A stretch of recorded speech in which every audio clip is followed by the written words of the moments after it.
Hello दोस्तों, नमस्कार। आज है 22 दिसंबर। तो आज के एक नए करंट अफेयर में आप सभी का स्वागत है।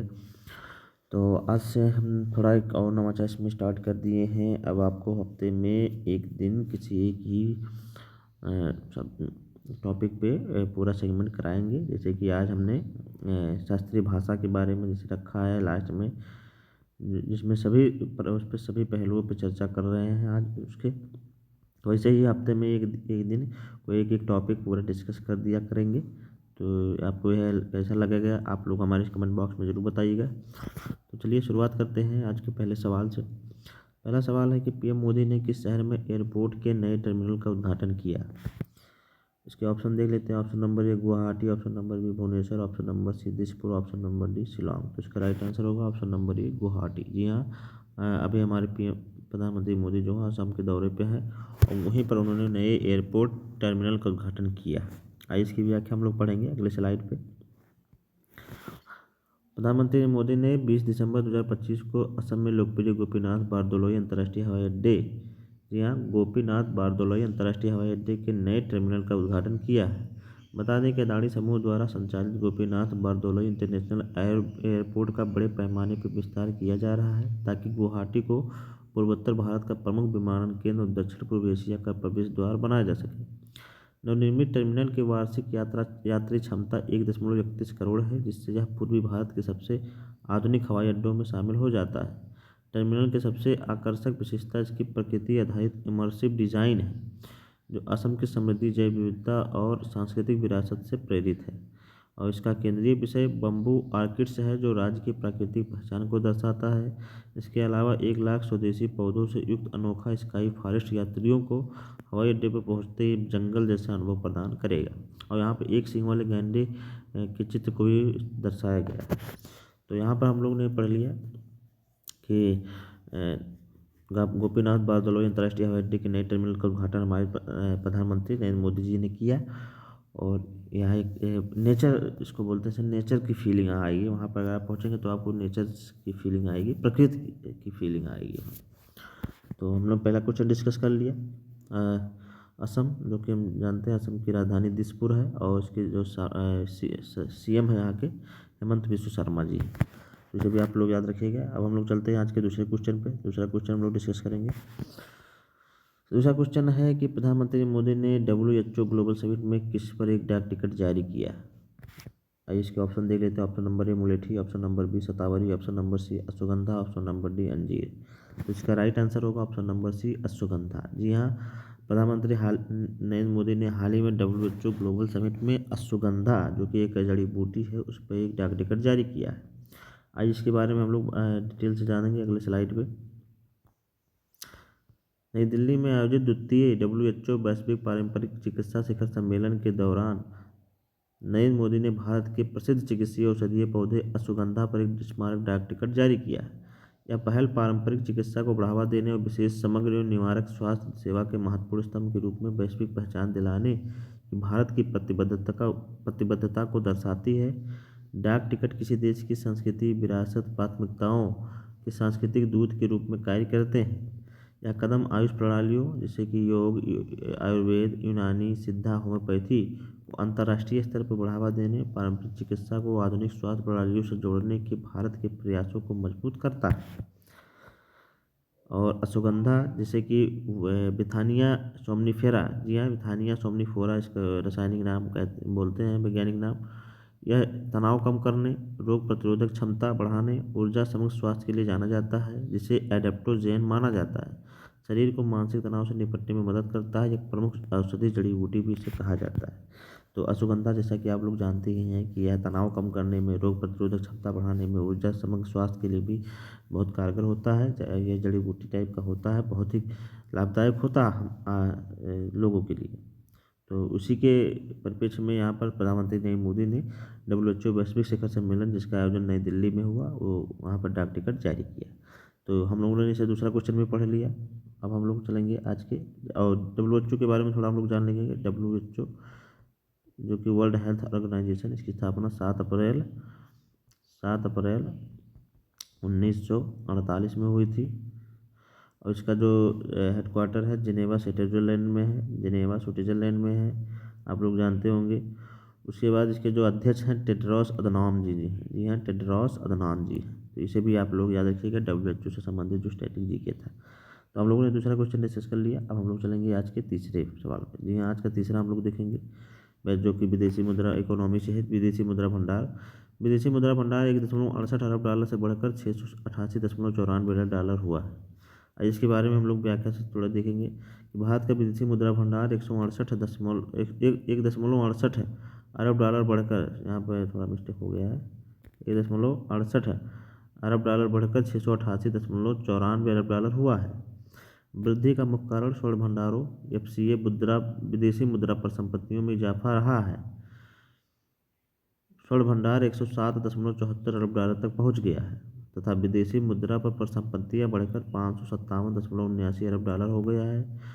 SDR और IMF के रिजर्व स्थिति में मामूली वृद्धि हुई है।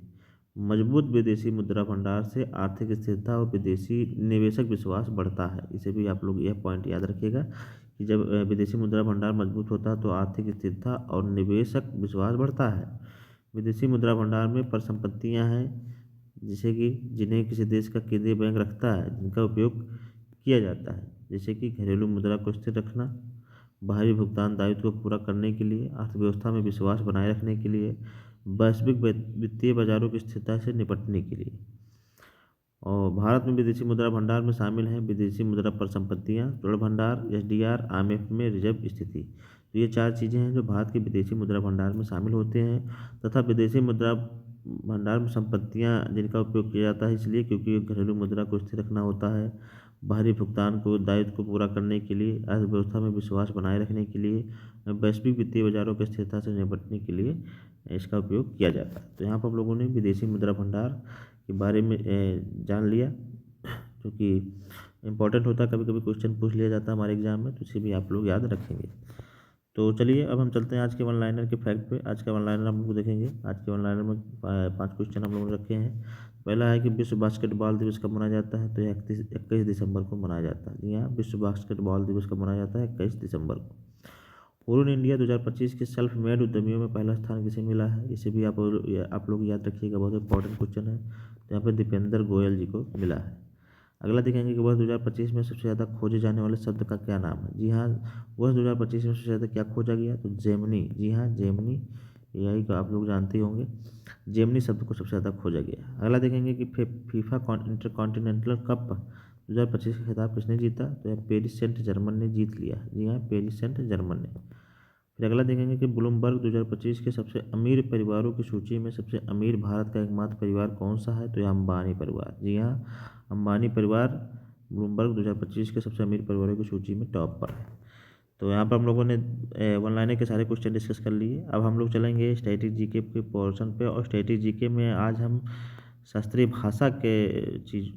भाषाओं को डिस्कस करेंगे, उनके बारे में पूरे विस्तृत रूप से सारी उनके इतिहास के बारे में जानेंगे। और यह पहल कैसी लगी है आप लोग हमारे कमेंट बॉक्स में ज़रूर बताइएगा।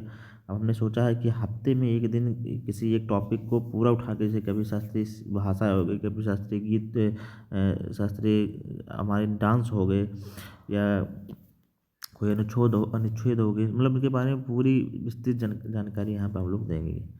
तो चलिए शुरुआत करते हैं शास्त्रीय भाषाओं से। तो सबसे पहले हम जानेंगे कि शास्त्रीय भाषा का इतिहास। शास्त्रीय भाषा का इतिहास कम से कम 1000 से 1500 वर्ष पुराना होना चाहिए, जो इसकी पुरानी उत्पत्ति को दर्शाता है। जी हाँ, शास्त्रीय भाषा को दर्जा कभी मिलता है जब उसका इतिहास 1000 से 1500 वर्ष पुराना होना चाहिए, और जो इसकी प्राचीन उत्पत्ति को दर्शाता है। उसके बाद इसकी साहित्यिक परंपरा में देखेंगे तो इसमें प्राचीन साहित्य का विशाल भंडार होना चाहिए, जो ज्ञान प्रणालियों में महत्वपूर्ण योगदान को दर्शाता हो।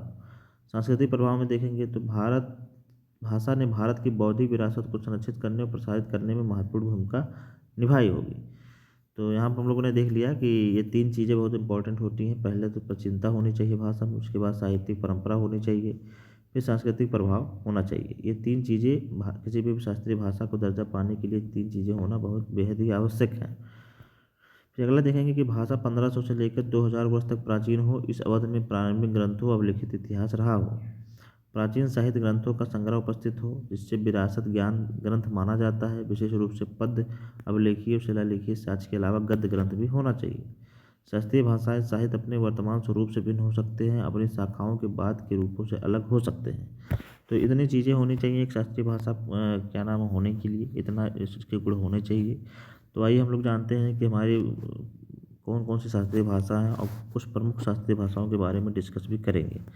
तो सबसे पहले हम लोग देखेंगे संस्कृत। जी हाँ, संस्कृत विश्व की सबसे पुरानी सबसे महत्वपूर्ण शास्त्रीय भाषाओं में से एक है। 25 नवंबर 2005 को जिसकी उत्पत्ति भारत में हुई थी।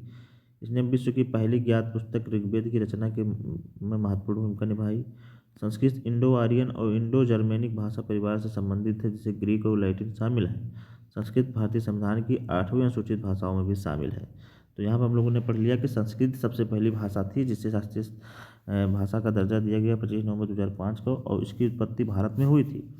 उसके बाद कन्नड़ भाषा। जी हाँ, कन्नड़ को सबसे पहले कैनारिस के नाम से जाना जाता था। यह दक्षिण पश्चिमी भारत में कर्नाटक के लोगों के द्वारा बोली जाने वाली एक शास्त्रीय द्रविड़ भाषा है, और इसके लगभग 44 मिलियन मूलभाषी हैं, और इससे 31 अक्टूबर 2008 को देश की नामित शास्त्रीय भाषाओं में शामिल किया गया। कन्नड़ लिपि का उपयोग करके लिखी जाती है, जो कि 5वीं शताब्दी की कदम लिपि से विकसित हुई। तो यहाँ पर हाँ, जैसा कि हम लोग पहले जानते हैं कि पहले तो यहाँ पर तेलुगु भाषा तमिल भाषा हुई थी, उसके बाद संस्कृत, उसके बाद फिर यहाँ पर कन्नड़। तो यहाँ पर हम लोगों ने कन्नड़ और संस्कृत की बारे में जाना। अब हम लोग चलेंगे अगले स्लाइड पे तेलुगु भाषा के बारे में जानेंगे। जी हाँ, तेलुगु भाषा एक शास्त्रीय द्रविड़ भाषा है जो आंध्र प्रदेश और तेलंगाना के भारतीय राज्यों की मूल भाषा है, जहाँ की एक आधिकारिक भाषा है। इसे लगभग 96 मिलियन लोग 2022 तक बोलते हैं। यह हिंदी और बंगाली के साथ साथ कुछ भाषाओं में से है जिन्हें एक अधिक भारतीय राज्यों में प्राथमिक आधिकारिक दर्जा प्राप्त है। ये भी आप लोग याद करिएगा, यह एक ऐसी भाषा है जो कि एक से अधिक राज्यों में भी इसे बोला जाता है। तेलुगु को 31 अक्टूबर 2008 को, जी हाँ, तेलुगु को 31 अक्टूबर 2008 को कन्नड़ भाषा के बाद शास्त्रीय भाषा का दर्जा दिया गया था। अब तक निम्न भाषाओं को शास्त्रीय घोषित किया गया है, जिसमें है 6 भारतीय भाषाओं को अब तक शास्त्रीय भाषाओं का दर्जा मिला था, जिसमें सबसे पहले संस्कृत, तमिल, तेलुगु, कन्नड़, मलयालम, उड़िया को पहले शास्त्रीय भाषा का दर्जा दिया गया था। फिर प्रधानमंत्री मोदी की अध्यक्षता में केंद्रीय मंत्रिमंडल ने 3 अक्टूबर 2024 को मराठी, पाली, प्राकृत, असमिया, बंगाली भाषाओं को शास्त्रीय भाषा का दर्जा देने की मंजूरी दी, जिससे शास्त्रीय भाषाओं की कुल संख्या 11 हो गई है। तो इस तरह आप लोग याद रखेंगे कि जैसे कि हम लोग जानते हैं कि भारतीय शास्त्रीय भाषाओं में पहले कुल 6 भाषाएं अधिकृत थे, जिसमें संस्कृत था, फिर तमिल था, फिर तेलुगु था, फिर कन्नड़ था, फिर मलयालम था, फिर उड़िया था। तो संस्कृत तमिल को आप लोग जानते होंगे कि 2004-05 में ही शामिल हुआ। तेलुगु आपका 2008 में, कन्नड़ भी 2008 में। तो इस तरह आप लोग याद रखेंगे। उड़िया हमारा 2014 के लगभग हुआ था, ये भी आप लोग याद रखेंगे। बाकी 3 अक्टूबर 2024 को मराठी, पाली, प्राकृत, असमिया, बंगाली 5 भाषाओं को भी इसमें शास्त्रीय भाषाओं का दर्जा दिया गया। इस तरह अब हमारे भारत में कुल शास्त्रीय भाषाओं की संख्या 11 हो गई। तो ये भी आप लोग याद रखिएगा, इंपॉर्टेंट फैक्ट है। तो यहाँ पर हम लोगों ने भाषा से संबंधित जो थे शास्त्रीय भाषा संबंधित जो फैक्ट थे उसे क्लियर किया। आशा करते हैं कि इसे आप लोग रिवीजन कर लेंगे और आपके एग्ज़ाम में काफ़ी महत्वपूर्ण रोल करेगा। तो फिर अब हम लोग चलेंगे आज के लास्ट सेगमेंट पे, क्वेश्चन ऑफ द डे में। जी हाँ, आज का क्वेश्चन ऑफ द डे हम लोग देखेंगे। कल का पहले उत्तर हम लोग पढ़ेंगे कि कल का उत्तर कल हमने पूछा था कि सरकारी आयोग का संबंध किससे है और इसका गठन कब हुआ था। तो सरकारी आयोग का संबंध केंद्र राज्य संबंध से है और इसका गठन 1983 में न्यायमूर्ति आर एस सरकारिया के द्वारा किया गया है। जी हाँ, सरकारी आयोग का संबंध केंद्र राज्य संबंध से होता है और इसका गठन 1983 में किया गया था। आज का क्वेश्चन हम लोग क्वेश्चन ऑफ द डे में आज का क्वेश्चन हम लोग देखेंगे कि भारत रत्न सबसे पहले किसे मिला था। जी हाँ, भारत का सर्वोच्च नागरिक पुरस्कार ये होता है और ये भारत रत्न सबसे पहले किसे मिला और इसकी शुरुआत कब हुई, इसका आंसर आप लोग हमारे कमेंट बॉक्स में देंगे। आइए इसके ऑप्शन देख लेते हैं। Option number Rajendra Prasad, option number B Jawaharlal Nehru, option number C Mahatma Gandhi, option number D Sarvepalli Radhakrishnan. तो इसका आंसर आप लोग हमारे कमेंट बॉक्स में दीजिएगा कि भारत रत्न कब मिला और सबसे पहले किसे मिला। ये 2 आंसर आप लोग हमारे कमेंट बॉक्स में ज़रूर दीजिएगा। तो आज की क्लास आप लोगों को कैसी लगी आप लोग कमेंट करके ज़रूर बताएं हमारे, और साथ ही साथ हमारे इस यूट्यूब चैनल को GS विद प्रेम को सब्सक्राइब करें तथा अपने दोस्तों को भी शेयर करें। साथ ही साथ सभी को लोगों को जोड़ें इस क्लास के साथ और ज़्यादा से ज़्यादा लोगों तक हमारी क्लास को शेयर करें तथा अपनी राय भी ज़रूर दिया करें। क्लास कैसी लगती है, इसमें कोई इनोवेशन की ज़रूरत हो तो भी आप लोग अपनी राय दे सकते हैं। तो चलिए फिर हम लोग मिलेंगे एक नई वीडियो में, एक नई कंटेंट, एक नए सेगमेंट, एक नए करंट अफेयर वीडियो के साथ। तब तक के लिए पढ़ते रहिए आप लोग। नमस्कार, जय हिंद।